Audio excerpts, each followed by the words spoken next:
All right, let's get into some of these posts I was tagged in. The first one from Drumel03. I don't know how long ago this was. I'm sorry. Emily posted in her stories a few days ago. I initially didn't pay much attention to it, but the color of the bracelet caught my attention, so I decided to look into it.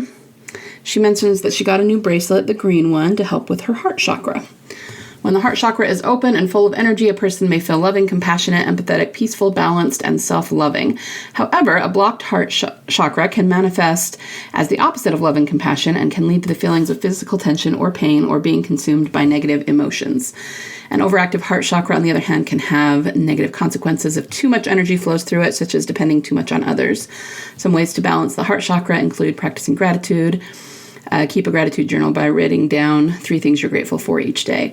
Not sure if I can connect the whole explanation to anything in particular, but I'd say maybe Daryl had a blocked heart chakra, hence all the negative emotions that he had that then led to them fighting and yelling and her hugging and comforting him. The ways to balance the heart chakra caught my attention. I think there were others, but this one felt more fitting since Beth had a journal. Maybe not exactly a gratitude journal, but I think gratitude was mixed in with everything else she was writing. Since we're talking about minerals here, I couldn't avoid thinking about the jasper stone. So before I go on, let me just address that first part. I think that's really actually very insightful to say that Daryl had a blocked heart chakra, and I would almost call her journal a gratitude journal, even though, yes, you're right, she was writing other things in it too, but remember specifically and alone that she wanted to write a note to say thank you to the people who were there. So yeah, I think that was definitely the writer's way of showing how emotionally mature she was and that she was in a very good place. She was in a very positive place. So yeah, I really like that. Okay, so then we're going to move on to the jasper. Quartz mineral family. Jasper stone is a member of the quartz mineral family with silica compositional properties that give the stones an opaque appearance because of their intensely vibrant patterns and colors. Jewelers and, I don't know how to say that word, lapidaries most commonly fashion them into polished, whatever that word is, to highlight their uniqueness. Heart chakra crystals include all of these, including jade, emerald, and jasper, which can be green. Remember, the one Daryl found was green, but they can be all these different colors. Yeah, I think that's interesting that, to me, I think this is really great research, and this just goes to show that it's just more evidence to me that it was a symbol of Beth. It was a symbol of Daryl needing to balance his heart chakra, as you're saying, and Beth was the person who was going to help him balance it. So I really, really like that. That's really fun, and thank you for doing all of that research. But I don't have a whole lot more to say. I love it. Great job. All right, the next one. Oh, yes. And I know that I have some asks about this as well. It just says that Norman mentioned that the last episode of season 2 is the greatest of the TWD universe. Wonder why. TWD has some really awesome episodes, as we all know. Let me, just so that I'm kind of doing them all at once, let me go to my inbox and I'll read some of the other asks I got about this so that I'm kind of answering them all at once.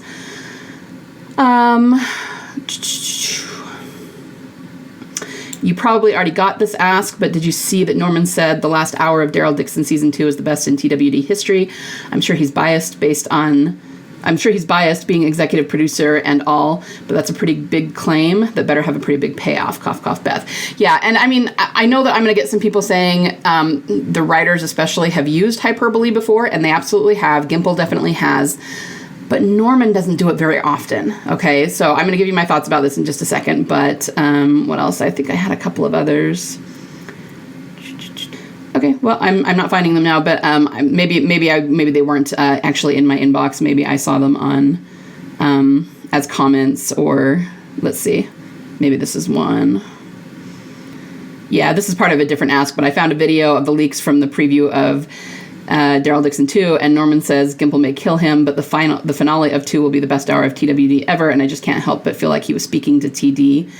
Even in the clip, all of the carolers are blowing up where he says they argue like a married couple. He slips and mentions that she that isn't Carol. So I agree, and I'm really excited about this. I don't know exactly what to make of it, but yeah, that was the first thing that went through my mind too. Hopefully it has to do with Beth. And the thing that it brings me back to is that you guys have to remember, despite what certain, trolls and shippers say on the internet, Coda was one of the most watched episodes in TV history. Okay. People were watching season 5 to find out if Daryl was going to go save Beth. Like, that was the storyline that people were waiting for. And that was at the height of its popularity. It's when it had the most viewers tuning in every single week to find out. And that is why there was such a massive backlash as well, because it had such a huge audience. Now, on the flip side, I mean, that's probably why a lot of people jumped ship after that and didn't want to watch the show, because it was such a letdown with what happened in Coda. But to this day, even people who are not TDers, even people who did not, particularly like Beth and Daryl together, I don't mean the ones who hated it, but the ones who just were like, wanted him to find happiness and didn't really care who it was or didn't really have an opinion about it. Even those people today, they've taken polls, and those people say that him carrying Beth out of the hospital was the most iconic moment in TWD history. And of course, not all of the fans believe that, but it is a big majority of people who believe that. So I kind of wonder if Norman is sort of playing off that a little bit and saying the biggest portion of the fandom believes that that was the most iconic moment. Therefore, this is going to be the biggest moment in TWDU history, because it's going to continue that storyline, At least that's what I'm hoping that he is kind of hinting at. And from, the questions and the comments that I've gotten about this, I can see that you're all on the same page, So I don't think that I need to go into this too much more. I think that's what we're all thinking and we're all hoping. And I have not watched these videos in great detail. I've had them sent to me, but like I said, I've been really busy, so I haven't had a chance to really get into them. But it's really interesting that he is letting some of this stuff out. And I did see part of it where I think it's Gimple that's on the stage and he's going, "Can I say that? Is that okay? Can I say that?" But I once again, I just kind of think that's all an act that they're doing on stage to make it look like it's spontaneous. And I think they knew exactly what they were going to say before they sat down for the panel. And Gimple knew exactly what what Norman was going to say. And anyway, so yeah, I mean, 100% he is hyping it up to get people to watch. Like, that's his job. But again, this is pretty suspicious because we don't get this from Norman very often. And then, of course, with everything else that we know and all the other hints and, one other, maybe this was something that was in, it was. The other thing is Emily is going to be in Manchester.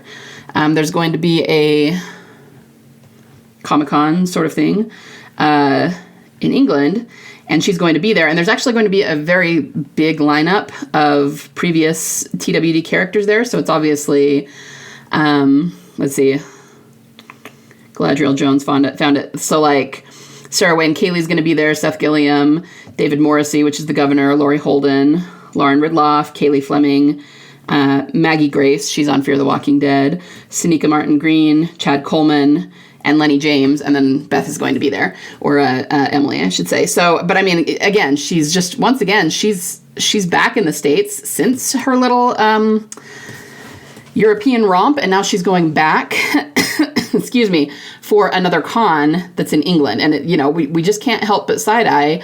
Yeah, I mean, it looks like a lot of the actors will be there, but most of these actors haven't been tromping around Europe going to random Walking Dead cons. This is the first one they're doing. So even if it's a bigger deal in Manchester, and that's why they're having so many of them go there, why didn't she just stay in Europe in order to do this? Why come back first? It's a lot of money to fly back and forth to Europe for somebody who hasn't been on the show for 10 years. So we're still just kind of side-eyeing that Emily's doing a lot of cons, especially in Europe, when the show is taking place in Europe and it's filming in Europe, and we just really, really highly suspect she may have been working on the show and filming. That's what we're hoping. So yeah. Anyway, that's all just to say I'm on the same page as you guys. I get it. I understand. I'm with you. And yeah, September definitely can't come soon enough. I can't wait to see this season. So yeah. Alrighty. I think I have time to do at least one ask. Let's see, what have we got here? What has EK been saying at the cons that is suspicious? I'm just happy she was in France. Yeah, actually, this is a great segue into from what I was just talking about. So probably a month ago now, 6 weeks ago, she was at some European cons, and she just started saying that Beth's death was a good thing, and it would be cool if they brought her back. And in and of themselves, sure, any character could say that, but she's never said that before. These are new talking points for her. And then just the fact that she was saying the exact same thing at more than one con, it shows that she was told to say those things. Those things were planned. So you guys, I say that a lot, that they have talking points and they plan what they're going to say. But just the fact that she's saying the exact same thing at multiple cons, that should be proof of that to you. They told her, okay, you're going to go to this con, and this con. This is what you're going to be talking about. This is what we want you to say. And that's what she does, So it's just, she's never said that before. And it's almost a confirmation that she's coming back. I mean, they're just priming the audience for it. And so it's, it's not suspicious in a bad way. It makes me super happy, but it's definitely suspicious that we may be seeing her soon. My worry is that even if Beth does come back, no one besides us hardcore Beth fans is really going to care. TWD is not what it used to be, and if this happened in season 5 or 6, it would be a totally different story. It's hard to see Beth fans and even former TDers say that they still won't watch even if she does come back, because it will be less meaningful after so much time. I'm sure there will be some people that feel that way, but overall, I think that's a minority thing. Yeah, you're right that it is very different, but that doesn't necessarily mean that they get less viewership. I know it feels that way because not everybody is watching together on one night of the week when everybody tunes into the show. That's a thing of the past because of the way technology has changed. People watch it later. They watch it on the app. They have 24/7 access to it. It streams. So they can't really round up viewership statistics in the same way that they used to when you only had mainstream TV and cable, right? But that doesn't mean that many people aren't watching it, and they know how many people are watching. I think they have ways of looking at how often it's being streamed and, getting, getting statistics from the different places people can watch it. And because, AMC has their own app now, it's all them. I guess they don't need to get them from other places because the viewership is all going to them just on their different platforms. But they can also tell what people think by how much it's talked about on the internet. And you guys got to understand that the reason the TWD universe keeps expanding, they're doing more shows, they're doing more with it, they're still doing these cons and these Comic-Cons, is because it's still very, very, very in demand. It's one of the most in-demand shows in the world right now, and that has not changed. It's just the way people watch it have changed. And then, you could also say that any long-running show, viewership does tend to drop off. So, people tend to watch a show for, and I'm totally making up the statistic, but I think it's an average of 6 or 7 years at most. And then after that, viewership is just going to drop off because people move on to other shows. So that's true. But I think that they've been really smart about this because, again, remember that Gimple knew that he had to get through the comic book material, so he was not given a choice. It wasn't like, should we do this now or should we do this later? Let's do it later. No, he had to do it later because he was told he had to get through the comic book material first before he could go back to the storylines he set up in season 4. So he just did the best he could with it. And really, it was pretty smart because with season 5 being at the height of its popularity and so many people watching that episode and being so distressed that Beth was shot, I think you're going to see people coming back to the show in droves to find out what's going to happen. And, it still might not be exactly the number that it was in season 5, but I think that it's going to be a big deal. And I think that it's going to rocket the show's popularity again. But even saying that, it's still not going to be in the same format and going to have the exact same vibe as it had back in season 5 because of everything I said. It's just a difference in technology. So I'm sure that there are people who think that and who are negative or who's just say, I'm just not interested anymore. But again, I think that's going to be a minority thing. I think that most people are not going to feel that way. So I wouldn't worry about it too much. All right, I'm going to call it there, and I will be back tomorrow with to answer more of your asks. See you then.